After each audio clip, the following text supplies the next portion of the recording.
Kanchipuram Vakula silks నాణ్యత మా ప్రాధాన్యత. మదీనాగూడ, మియాపూర్, హైదరాబాద్ లో త్వరలో శుభారంభం.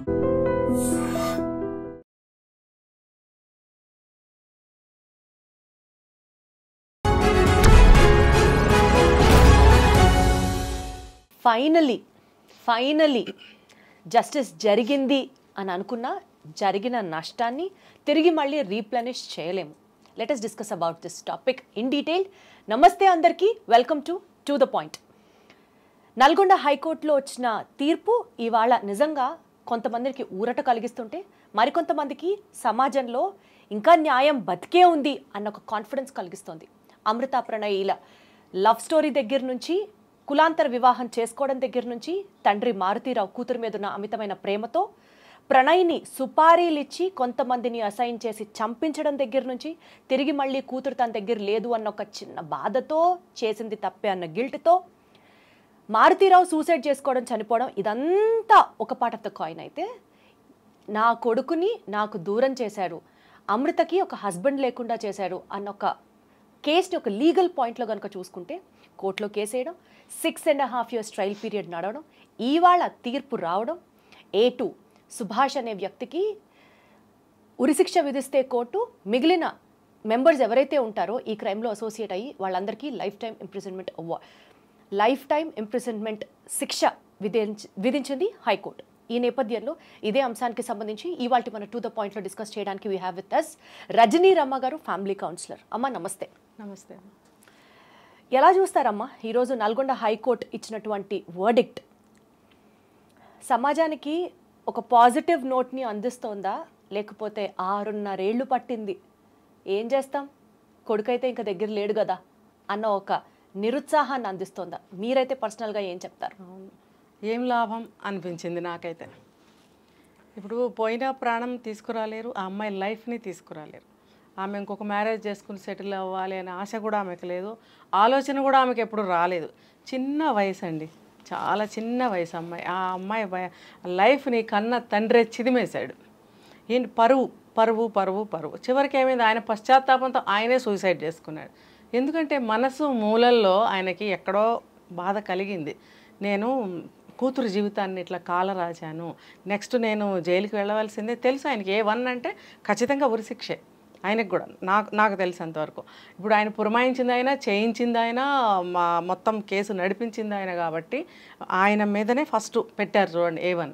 సో నాకు ఇది తప్పదు, ఎప్పటికైనా వాళ్ళ చేతుల్లో కుక్కచావు చచ్చే కంటే పరువు పోగొట్టుకుని పశ్చాత్తాపంతో చనిపోయాడులే అనుకోవాలి సమాజం అని చెప్పి సూసైడ్ చేసుకోవటం జరిగిందని నేను అనుకుంటున్నాను. అయితే అతనికి పరిపూర్ణంగా పశ్చాత్తాపం వచ్చిందని నేను అనుకోవట్లేదు. ఎందుకంటే ఆయన పరువు ఇదిగానే ఆ అబ్బాయిని చంపించాడు. కాబట్టి నేను ఇప్పుడు చెప్పాను కదా, ఆ కోర్టుకు వెళ్ళడము, పోలీసులకు చిక్కడము, జైలు శిక్ష అనుభవించడము, తర్వాత పర్మనెంట్ పనిష్మెంట్ ఏదో ఒకటి ఇస్తారు, ఇదంతా కూడా పరువు పోతే. ఇది కూడా సెకండరీ చూడండి. ఫస్ట్ పరువు కోసం చంపించాడు, సెకండ్ పరువు కోసం ఏం చేశాడు, ఆత్మహత్య చేసుకున్నాడు. లోకం ఏమనుకుంది, ఈయన పశ్చాత్తాపడ్డాడు. ఓకే ఒక మూల కొంచెం పశ్చాత్తాపడ్డాడేమో ఏదో ఒక ఇంత. కానీ నాకు అనిపించింది ఏంటంటే 90% అతను పరువు కోసమే ప్రాణం తీసుకున్నాడని. పరువు కోసం ఇంకొక మనిషిని చంపడం, ఆఖరికి తనకి తానే చనిపోవడం, ఈ పరువు అనే చట్రంలో మనిషి చిక్కుకుపోతున్నాడా? ఖచ్చితంగా. అతను అమృత ఇంటర్వ్యూ చూస్తే నాకు అర్థమైంది, అహంకారి, బాగా అహంకారి, గర్విష్టి కూడా. మరి అతనికి ఎందుకు వచ్చింది, డబ్బుతో వచ్చిందా, మరి అంగబలం ఉందా, ఆర్థిక బలం ఉందా, ఏముంది ఆయనకి అనేది మనకు తెలీదు. మొత్తానికి ఆయన అహంకారి, గర్విష్టి లాగానే నాకు అనిపించింది. ఇంట్లో కూడా ఫ్యామిలీ మెంబర్స్ ఆయన ఎలా బిహేవ్ చేసేవాడు అనేది ఆ అమ్మాయి చెప్పింది. తర్వాత తన పట్ల తండ్రి ఎలా బిహేవ్ చేసేవాడని కూడా చెప్పింది. చదువు కూడా ఒక అకాడమిక్ పోయినా కూడా లెక్క చేయకుండా అమ్మాయిని ఇంట్లో కూర్చోబెట్టేవాడు, చదువు కంటిన్యూగా సాగకుండా. అంటే ఆ అమ్మాయి బయటకు వెళ్ళొద్దు. ఎందుకు ఆ నియమ నిబంధనలు అంటే, ఆ అమ్మాయి అందంగా ఉంది కాబట్టి ఎవరైనా పడగొట్టి లవ్ అని తీసుకెళ్తారా, లేకపోతే బంధువులు చెడగొడతారా, బంధువుల్లోనే ఎవరైనా అమ్మాయిని ప్రేరేపిస్తారా, ఏమో మేబీ ఇవన్నీ భయాలు కావచ్చు అతనికి. ఈ అమ్మాయిని బయటకు వదిలిపెడితే ఏదో ఒకటి జరగవచ్చు అని అలాగా ఇంట్లో ఎక్కువగా రిస్ట్రిక్షన్ చేయడము, ఏదైనా కావాలంటే బయటకు తీసుకెళ్ళి ఇప్పించడం, మళ్ళీ తీసుకొచ్చి ఇంట్లో పడేయడం తప్ప ట్రిప్కి కానీ ఏదైనా టూర్కి కానీ వెళ్ళడము, ఫంక్షన్స్కి వెళ్ళడం అసలు లేవట. ఎందుకు అంత బంధించి పెంచవలసి వచ్చింది అని అంటే, ఇవి ఇలాంటివి జరుగుతాయి, ఆనక పరువు పోతుంది, పేరు పోతుంది, సమాజంలో నాకు గౌరవం పోతుంది, ఇవన్నీ ఆలోచించుకున్నాడే కానీ అతను చీకట్లో ఉండి అవన్నీ ఆలోచించాడని నాకు అనిపిస్తుంది. నువ్వు ఎంత ప్రికాషన్ తీసుకున్నా అమ్మాయి చేయవలసింది చేసిందిగా. నువ్వు అందించవలసినంత ప్రేమ అందిస్తే ఈ అమ్మాయి అతనితో లవ్లో పడి ఉండకపోవచ్చు. మంచిగానే తల్లిదండ్రులు చెప్పిన మాట విని వాళ్ళ దారిలో వెళ్ళి తన లైఫ్ని ఆ రకంగా డిజైన్ చేసుకుని మంచిగా వెళ్ళుండేదేమో. ఎప్పుడైతే అంటే ఆ తండ్రి మాటకి అడ్డు చెప్పకుండా అమృత వినుంటే లైఫ్ సాఫీగా జాగేదేమో. కానీ మనం ఏం చెప్తాం, ప్రేమ అనేది ఎప్పుడు పుడుతుందో, ఎక్కడ స్టార్ట్ అవుతుందో, none of us have any clue about it. తండ్రిగా ఒక మేల్ చూడండి అని చెప్తుంది ఆ మాట కూడా. తను తండ్రి దగ్గర ఎక్కువ కోరుకుంటుంది తల్లి. ఎందుకంటే తల్లి ఎటు ఆడమనిషి, తల్లి ఎటు ప్రేమిస్తుంది, అమ్మ అమ్మ అంటుంది. ఓకే, తండ్రి కూడా మేల్ కదా, తండ్రి కూడా నన్ను అలా చూస్తే బాగుండు అనే కోరిక నాకు ఉండేది అని చెప్పింది. అంటే తండ్రి నుంచి తనకి ప్రేమ అందలేదు. ప్రణయ్ కూడా ఒక మేలే. అతని నుంచి అంత ప్రేమ దొరికేటప్పటికి అతనే లోకంగా నమ్మింది, పెళ్లి చేసేసుకుంది. తండ్రి నన్ను ఆదరించట్లేదు, నాకు ఇతను నచ్చాడు, మంచిగా నన్ను చూసుకుంటున్నాడు, లవ్ చేస్తున్నాడు, ఇష్టపడుతున్నాడు అని అతని వైపు మొగ్గిపోయింది. ఇప్పుడు కోర్టు ఇచ్చిన తీర్పు అది మీరు పర్సనల్గా ఎట్లా ఫీల్ అవుతారమ్మా? అంటే ఎలా అయినా సరే న్యాయం జరిగింది అని అనుకుంటున్నారా? లేకపోతే ఇప్పుడు ఇలాంటి ఆనర్ కిల్లింగ్స్లో సొంత పిల్లల్ని చంపడం కానీ, బయట వ్యక్తుల్ని చంపడం కానీ, ఇలా చేస్తే శిక్ష తప్పదు అన్న ఒక మెసేజ్ అయితే కన్వే అయిందా? ఖచ్చితంగా. ఇప్పుడు తండ్రి బాలయోగి, అబ్బాయి తండ్రి బాలయోగి గారు ఎవరైతే ఉన్నారో ఆయన ఆ బాధాతప్త హృదయంతో కేసు వేయడం జరిగింది. అప్పట్లో ఇది ఒక సెన్సేషనల్ న్యూస్. ఇలా నడి రోడ్డులో ప్రెగ్నెంట్ లేడీని, కూతురని చూడకుండా ఆ అబ్బాయిని అల్లుడిని చంపించడం అనేది సెన్సేషనల్ న్యూస్ అయ్యింది అప్పట్లో. కాబట్టి ఆయన బాధాతప్త హృదయంతో ఆ సమయంలో కేసు వేయబట్టి ఇంకా చాలా బెటర్ అనమాట, ఇంత తొందరగా కేసు తేలింది. ఈ మధ్య కాలంలో ఎన్నో కేసులు వచ్చినప్పటికీ కూడా ఈ అమృత ప్రణయ్ కేసు ఎవరు మర్చిపోలేదు చూడండి. ఇప్పుడు ఈ మధ్య ఎన్నో జరిగాయి, చాలా కేసులు మర్చిపోయారు జనం, కానీ అమృత ప్రణయ్ కేసు మాత్రం ఎవరూ మర్చిపోలేదు. అంటే ఆ హృదయంలో అంత బాగా హత్తుకుపోయింది ఆ విషయం అనేది. సో ప్రజలందరూ కూడా అతనికి కఠినమైన శిక్ష పడాలి, ఇందులో ఎటువంటి తీర్పిస్తారని చాలా ఉత్సుకతతో ఎదురు చూస్తున్నారు. 6 years 6.5 years ట్రయల్ పీరియడ్ పడ్డదాన్ని మనకి యూజువల్గా ఒక మాట చెప్తూ ఉంటారు, justice delayed is justice denied అంటూ ఉంటారు. బట్ ఇక్కడ 6.5 years పట్టినా అట్లీస్ట్ ఇప్పుడైనా సమాజానికి ఒక కనువిప్పు కలిగింది అని అనుకోవచ్చా? దీనికి పోలీసులు కూడా ఏం చెప్తున్నారు తెలుసా, ఏఐ ఆర్టిఫిషియల్ ఇంటెలిజెన్స్ ఉపయోగించి కూడా మేము, అంటే అది ఇప్పుడు వచ్చింది, ఆ కేసు అయినప్పుడు లేదు, ఇది ఇప్పుడు వచ్చింది ఆర్టిఫిషియల్ ఇంటెలిజెన్స్ అనేది. కానీ మేము ఆ కేసుని దీంతో అనుసంధానించి కొత్త కొత్త సాక్ష్యాలను కూడా మేము ఇంకా కీన్గా బయటకు లాగగలిగాము అని ఆ పోలీసులు చెప్పడం జరిగింది మనకి. కాబట్టి మనకి సాక్ష్యాలు చాలా స్ట్రాంగ్గా దొరికాయి. తర్వాత ఈ ఇంటెలిజెన్స్ అనేది మనకి ఆర్టిఫిషియల్ ఇంటెలిజెన్స్ ద్వారా మనం చాలా తొందరగా దీన్ని కేసుని ఫైనల్ చేయటం జరిగింది, చేయగలిగాము అని కూడా చెప్తున్నారు. కాబట్టి ఇది చాలా త్వరగానే తేలిందని చెప్పుకోవచ్చు. ఇంకా ఏ 10 సంవత్సరాలు 15 సంవత్సరాలు చేయకుండా 7 years లోపలనే తేల్చారు. అసలు మన జ్యుడిషియల్ సిస్టంలోనే ఆనర్ కిల్లింగ్స్కి కనుక ఎవరన్నా పాలు పడితే వీళ్ళకి ఇలాంటి శిక్షలు ఉంటాయి అని అంటే లీగాలిటీగా ఆ ఎఫెక్టివ్నెస్ ఉందా మన సిస్టమ్కి? మీరు నమ్ముతున్నారు? ఇప్పటి నుంచి ఉంటుంది. ఇప్పుడు అదే కదా చెప్పారు, ఇక్కడ నుంచి ఇలాంటివి జరిగితే ఇలాంటి శిక్షలే ఉంటాయి, ఇది ప్రజలందరికీ ఒక హెచ్చరిక అని కూడా చెప్తున్నారు. ఇప్పుడు ఇందాక కనెక్టింగ్గా ఈ బాలయోగి గారు ఎవరైతే కేసు వేశారో ఆయన మనసు చాలా శాంతించింది అని చెప్పి న్యూస్లో చెప్పడం జరిగింది. మీట్లో మాట్లాడుతూ కూడా కళ్ళెమ్మటి నీళ్లు పెట్టుకుంటూ చాలా బాధపడ్డారు. ఆ సమాధి దగ్గర ఫ్యామిలీ ఏడవటము, పోయిన కొడుకు తిరిగి రాడు కదా మేడం. అది ఆ అబ్బాయి సమాధి దగ్గరికి వెళ్ళిన ప్రతిసారి, ఫోటో చూసిన ప్రతిసారి, ఆ మెమరీస్ గుర్తొచ్చిన ప్రతిసారి గుండె కలిచివేస్తుంది వాళ్ళకి. అది అనుభవించే వాళ్ళకే తెలుస్తుంది, చెప్పే వాళ్ళకి చాలా ఈజీగా ఉంటుంది, ఏముందిలో కాసేపు ఏడుస్తారు మర్చిపోతారు. కానీ ఆయన ఎదురుగా సాక్షిభూతంగా కోడలు మనవడు కనిపిస్తున్నారు నిత్యం కూడా. ఆ కొడుకు లేని లోటు వీళ్ళ ద్వారా ప్రతిరోజు కనిపిస్తూనే ఉంది. వాళ్ళకి పచ్చి పుండులాగానే ఉంది ఇప్పటికీ. అది కూడా గుర్తుకొస్తే వాళ్ళకి గుండె పగిలేంత కన్నీళ్ళు ఏడుపు వస్తూనే ఉంది వాళ్ళకి. చూడండి, అనుభవించే వాళ్ళకే తెలుస్తుంది. ఈ మొత్తం ఎపిసోడ్లో చాలా టేక్అవే పాయింట్స్ ఉన్నాయండి. ఒక్కొక్క దాని గురించి మాట్లాడితే సమాజం యొక్క బాధ్యత, ఇంటర్ కాస్ట్ మ్యారేజ్ గురించి, ఒక సమాజానికి ఉన్నటువంటి ఒక సామాజిక బాధ్యత ఎలా ఉండాలి, ఎలా ఆలోచించాలి అని అంటే ఏం చెప్తారు? ఇప్పుడు ఈ కులాలు, ఈ మతాలు అనేవి ఈ పిల్లలు దాన్ని కూడా పక్కన పెడదాం. ఈ పిల్లలు అనేవారు ఇవన్నీ ఆలోచించరు. వాళ్ళకి మనసుకి నచ్చిన వాళ్ళు, కొంతమంది అట్రాక్షన్కి లోనై మోసపోతున్నారు, కానీ మనస్ఫూర్తిగా ప్రేమించిన వాళ్ళు కూడా అక్కడక్కడ ఉంటున్నారు.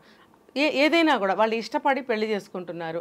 యాక్సెప్టెన్సీ లేకపోవటం వల్ల కూడా కొంత పిల్లల్లో భయాలు బయలుదేరి అబ్బాయిలే ఉన్నారు, అమ్మో ఎలా వదిలించుకోవాలి ఈ అమ్మాయిని, ఏమన్నా గొడవలు అవుతాయేమో అని ఆ సైడ్ నుంచి కూడా అటువంటి ఆలోచనలు వస్తున్నాయి అబ్బాయిలకి. అలాగే అమ్మాయిలో కూడా అమ్మో మేము కాని పని చేస్తున్నామనే ఒక గిల్ట్ ఫీలింగ్ వాళ్ళలో వస్తుంది, మేము తప్పు చేస్తున్నాము. ఎందుకు వాళ్ళకి లేదది, ఈ సమాజాన్ని బట్టి వాళ్ళు రైట్ వేలో వెళ్తున్నా కూడా మేము తప్పు దారిలో వెళ్తున్నామని అనుకునే వాళ్ళు కూడా ఉన్నారు. కాబట్టి ఈ సమాజం అనేవాళ్ళు ఈ కులాలు మతాలు పక్కన పెట్టి ఇష్టమైన వాళ్ళని చేసుకుంటున్నారు. వాళ్ళు మైనర్లు కాదు, మేజర్లు. ఇష్టమైన వాళ్ళని చేసుకుంటున్నప్పుడు ఊరుకోండి, మీ ఇష్టాన్ని చెప్పొద్దు, అయిష్టాన్ని చెప్పొద్దు. ఎందుకంటే వాళ్ళు చేసుకుంటున్నారు, చేసుకున్న తర్వాత రిఫర్గేషన్స్ అన్నీ కూడా ఫేస్ చేయవలసిన సిచ్యువేషన్ వాళ్ళకే ఉంటుంది. ఆ రెస్పాన్సిబిలిటీ వాళ్ళే తీసుకుంటారు. ఎట్లా వాళ్ళు క్రాస్ చేయాలి అనేది వాళ్ళే నిర్ణయించుకుంటారు ఆఫ్టర్ దట్. ఎందుకు వాళ్ళు మేజర్లు అయిన తర్వాత ఒక కులం కాని కులం, ఒక మతం కాని మతం వాళ్ళని మనం ప్రేమిస్తున్నాం, పెళ్లి చేసుకుంటున్నాం, వాళ్ళ మతంలోకి మనం వెళ్తున్నాం, వాళ్ళ కులంలోకి మనం వెళ్తున్నాం, మనం గట్టిని అవ్వగలమా లేదా, అడ్జస్ట్ అవ్వగలమా లేదా, అడాప్ట్ చేసుకోగలమా లేదా అని మొత్తం వాళ్ళు ఆలోచించుకోవాలి. ఈ కులానికి సంబంధించి కానివ్వచ్చు, మతానికి సంబంధించి కానివ్వచ్చు, ఎన్ని కమ్యూనిటీలు అయితే ఉన్నాయో ఈ కమ్యూనిటీలు అందరూ ముక్తకంఠంతో ఒక బెటర్ ఫ్యూచర్ కోసం నిజంగా ఒక స్టాండ్ మీద కనుక ఉంటే ఫ్యూచర్లో ఇలాంటి ట్రాజడీస్ ని మనం ఖచ్చితంగా అరికట్టచ్చు. కానీ ఇంకా పాతుకుపోయి ఉన్నాయి. ఇంకా కూడా ఇప్పటికీ కూడా నాకు తెలిసి కులాల పిచ్చి ఇప్పుడు ఇంకా ఎక్కువైంది. ఈ జనం కళ్ళు తెరవాలి. కులం కులం కులం అంటే అదే అమెరికాలో ఉంటే ఏ కులమైనా పర్వాలేదు, మన అమ్మాయి ఏ కులస్తుడితోనే. కానీ వాస్తవానికి డాక్టర్లు కూడా ఇవాళ రేపటి రోజులో చెప్పే మాట, కులాంతర వివాహం చేసుకుంటే మైండ్ ఇంకాస్త షార్ప్ గా నెక్స్ట్ జనరేషన్ కి ఎఫెక్టివ్ గా పనిచేస్తుంది, కొంచెం బ్లెస్డ్గా ఉంటారు బేబీస్ అని చెప్తున్నారు. నేను దానికన్నా ఇంకొకటి చెప్తాను బెటర్గా. ఎవరు అవునన్నా కాదన్నా నెక్స్ట్ ఎవరికి నచ్చిన వాళ్ళని చేసేసుకుంటున్నారు. మీరు ఎవరు ఏం చేయలేరు. అప్పుడు ఇంకా ముందు కాలం నాటికి ఏ కులస్తులు వెళ్ళి పడలేరు, ఏ మతస్థులు వెళ్ళి అడ్డుపడలేరు, ఎవరు ఎవరిని హత్య కూడా చేయలేరు. అదంతా ఇంకా నార్మల్ అయిపోతుంది, కామన్ అయిపోతుంది. కానీ ఇప్పటికీ కులపిచ్చి ఎక్కువైపోతుంది అంటున్నారు. ఎక్కువైపోతుంది, కానీ జరిగేవి జరుగుతూనే ఉన్నాయి. ఇవి జరుగుతున్నాయి, అవి జరుగుతున్నాయి. అంటే ఏంటంటే మార్పు అనేది ఎంత ఫాస్ట్గా జరుగుతుందో ఈ ప్రజలు అర్థం చేసుకోవాలి. ఇప్పుడు మనము చంపేస్తే ఏమవుతుంది, మన బిడ్డ వాళ్ళ బిడ్డ పోతారు. కులం ఎక్కడ ఇలా కనిపించిందా? కులం ఇలా కనిపిస్తుందా గాలిలో? కులం అనేది ఎక్కడా లేదు కదా. పోనీ మనకి ఇక్కడ రాసి మనం పుట్టాము, మనకి ఇక్కడ రాసి ఉందా కులము? ఏమీ లేదు. ఆ కనపడిన దానికి లేని దానికి మనం ఎందుకు పరుగులు పెడుతున్నాము అనే మూర్ఖత్వంలో నుంచి బయటకు వచ్చి ఆలోచించాలని. రక్తానికి కులం లేదు, మనసుకి అసలు దేనికి లేదండి. ఇప్పుడు అసలు కులాలు ఎక్కడున్నాయి చెప్పండి? కరెక్ట్. ఎప్పుడున్నాయి? బ్రాహ్మిన్స్ అనేవాళ్ళు, అంటే నేను కులాలు మాట్లాడకూడదు, అగ్రవర్ణం నుంచి లీస్ట్ వర్ణం వరకు తీసుకుంటే అందరూ నాన్ వెజ్ తినేవాళ్ళేనండి ఒకప్పుడు. ఎందుకు ఇప్పుడు బ్రాహ్మిన్స్ తినట్లేదో తెలుసా? ఎందుకు నిర్ణయించబడింది? వాళ్ళు తినకూడదు, తినము అని ఒక ఒప్పందం చేసుకున్నారు ఒకప్పుడు. ఎందుకు అనంటే మన సింధు నాగరికత అనేది ఉండేది కదా, ఆ టైంలో మనకి పర్షియన్స్ మన ఇండియాలో ప్రవేశించినప్పుడు ఎవరికి ఆ వాటర్ ఎక్కడ ఉంటే అక్కడ జనజీవనం ఉంటుంది, అందరికీ తెలిసిందే. ఎవరి పని వాళ్ళు, వృత్తి అని కూడా లేదు అప్పుడు. ఇప్పుడు నాకు వచ్చిన పని నేను చేస్తాను, నీకు వచ్చిన పని నువ్వు అలా చేసుకుంటూ కల్టివేషన్ చేసుకుంటూ అలా అక్కడ ఉన్నప్పుడు వీళ్ళనే వాళ్ళు ఆ బయట నుంచి వచ్చి మేమే ఇక్కడ హెడ్సము, మీరు మా మాట వినాలని దౌర్జన్యం చేసి వాళ్ళ మీద కమాండింగ్ తీసుకుని నువ్వీ పని చేయి అని నియమించినప్పుడు వాళ్ళు చేసిన పనిని బట్టి వాళ్ళని ఆ పేరుతో పిలిచేవారు.